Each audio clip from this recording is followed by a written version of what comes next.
Les économies vertes et bleues comme opportunité de mise en œuvre des objectifs de développement durable ODD et de contributions déterminées au niveau national dans le bassin du Congo. C'est le thème de l'atelier de formation de 3 jours des points focaux de la commission climat du bassin du Congo et du Fonds bleu pour le bassin du Congo organisé à Brazzaville par la coordination technique de la commission climat du bassin du Congo en partenariat avec l'Institut de la francophonie pour le développement durable et le secrétariat général de la communauté économique des États de l'Afrique centrale, CEAC. L'objectif de cet atelier de renforcement des capacités étant d'accélérer l'opérationnalisation de cet outil financier qu'est le Fonds bleu qui passe par un investissement massif dans le capital humain, avec en perspective des études de faisabilité des programmes et activités sectorielles de l'économie bleue à financer qui sont nombreux. Consciente du fait que nous allons aborder une phase décisive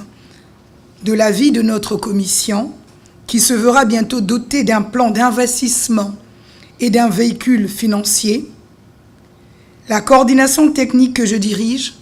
a jugé nécessaire et opportun de donner aux points focaux Fonds bleu des pays membres de notre commission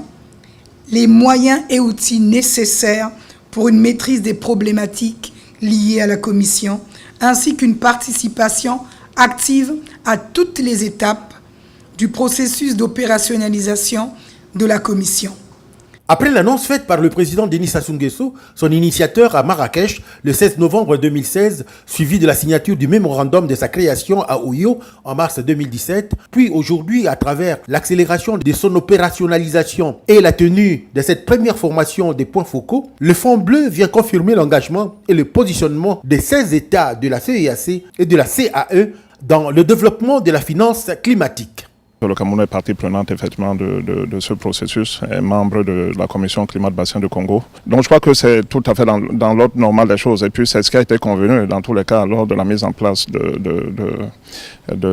la commission climat de bassin du Congo et de son Fonds bleu pour le bassin du Congo. Donc on est dans des paradigmes qui sont tout à fait nouveaux. Donc il faudrait qu'on s'assure qu'on a tous la même compréhension, n'est-ce pas, des concepts. Et comme vous le savez, les choses commencent par la manière dont on pose les concepts. Il faudrait qu'on s'assure que tous les acteurs effectivement partagent la même compréhension. Comme on le voit, tout converge pour l'accélération de l'opérationnalisation du Fonds bleu pour le bassin du Congo, dont les peuples de cet espace géographique qui couvre près du quart du continent africain, avec ses plus de 300 millions d'êtres humains, voudraient voir à bref délai élever leur niveau de vie auquel ils aspirent.